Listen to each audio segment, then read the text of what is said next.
S FIGE jsme na projektu zajištění skladových prostor pro společnost Nexen pracovali 2 roky. To je v podstatě doba od úvodní poptávky až po předání prostor v hotovém stavu. Tato součinnost byla velmi efektivní, protože jsme od začátku znali přesnou potřebu skladování. Lokality jsme identifikovali dle zadání klienta a přirozená volba byla právě areál CTP Žatec, který nabídl řešení připravené na základě stavebního povolení a v bezprostřední blízkosti výrobního závodu pro Nexen. A teď bych ráda pozvala k diskuzi Michala Přeba, business developera developerské společnosti CTP. Ahoj Michale.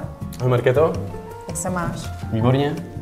Já bych se tě ráda zeptala, co je pro tebe přidaná hodnota práce s logistickými společnostmi? Proč je pro tebe práce s logistickými společnostmi zajímavá?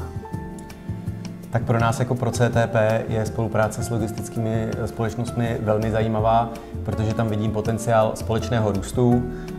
3PL společnosti rozšiřují svoje služby stávajícím klientům a získávají nové klienty a my dokážeme vlastně 3PL společnostem nabídnout vhodné řešení s ohledem na skladové prostory.